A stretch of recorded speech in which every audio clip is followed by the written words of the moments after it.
Welcome to another segment of Pearced Off with myself, Jonathan M.S. Pearce, the counter-apologetics segment for the Skepticule Podcast. And today I'm going to talk about Pastafarians. So Pastafarians have hit the headlines in various forms over the last few weeks. The idea of Pastafarianism was set up a few decades back by an American, I believe, who was just trying to satirically poke back at the religious privilege in the States, but more than really satire, to prove a real point that if you're going to give privilege to these religious organizations and sects, then God damn it, atheists can have their own religious privilege as well. So recently Pastafarian weddings have been allowed in New Zealand, so I think they're the first country to now have official celebrants who can organise and deliver Pastafarian weddings. In fact, someone I work with is a cousin of one of the first wedded couples out there, or the first wedded couples out there, so I'm hoping to get a first-hand account of that at some point for my blog, which would be quite interesting. And then recently a court in the US declared that Pastafarianism is not a religion. So it seems like the movement's getting established and it's getting on the media map for different reasons. So The Guardian reported recently that, quote, a judge in Nebraska has ruled that Pastafarianism is not a religion and that prisoner Stephen Kavanagh may not wear a colander on his head. He claimed that this was a requirement of his beliefs and so protected under the First Amendment. Since Pastafarianism was clearly invented as a spoof on fundamentalist Christianity, and in particular the demand that literal creationism be taught in science classes, the judge was obviously right. But the case of Pastafarianism does raise the question of what makes a religion religious. To a certain sort of secularizing imagination, the answer is obvious. Religions are distinguished by demanding belief in ridiculous things that can't possibly be true. That's certainly the reasoning behind Pastafarianism.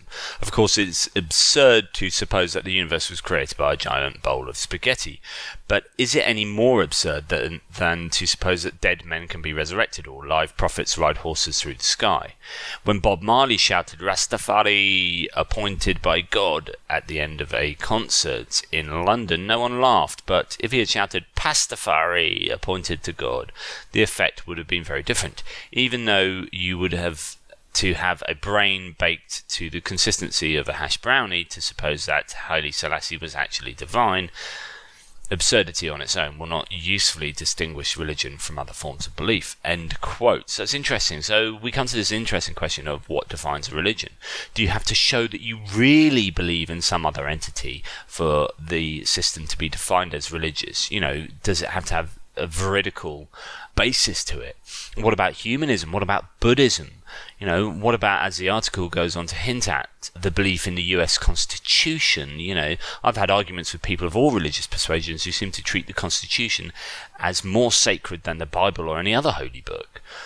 So and I've explained this before, as a conceptual nominalist, labels we ascribe to properties are conceptual. They're of the mind and they don't have reality outside of the mind. They don't have objective reality. So, in that sense, we can decide what the hell we want to be religious as being religious, as long as there's a consensus behind that definition, if you like. And that's how dictionaries work. They work on consensus, and that's how society works. We consensus agree on stuff, and then that's what it becomes. So whatever we think love is, generally we all kind of agree what love is, and that's a definition of love or war, but we still disagree around the edges. So what does make a religion?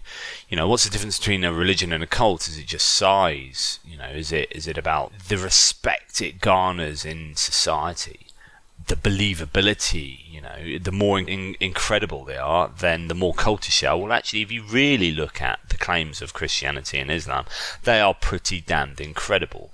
It's just that they are embedded culturally in our society, that they kind of get away without being seen as absolutely ridiculous. The fact is that most Catholics don't think that they're committing a sort of blood cannibalism every Sunday at Mass, because it's embedded within a reality that seems so much plausible than that.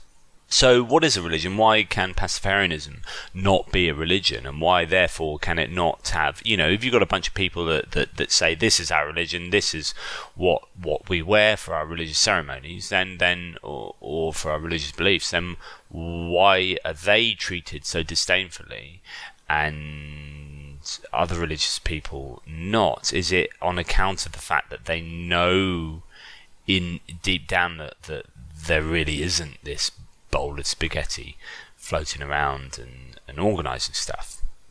Is it really about this veridical belief at the basis? So it's just something for you guys to get your teeth into, something that you aren't necessarily going to agree on, and you won't just go, good point, Jono, because we all sing off the same song sheet most of the time. But anyway, I've been Jonathan M.S. Pearce. Drop by my blog. Take care, and as ever, question everything.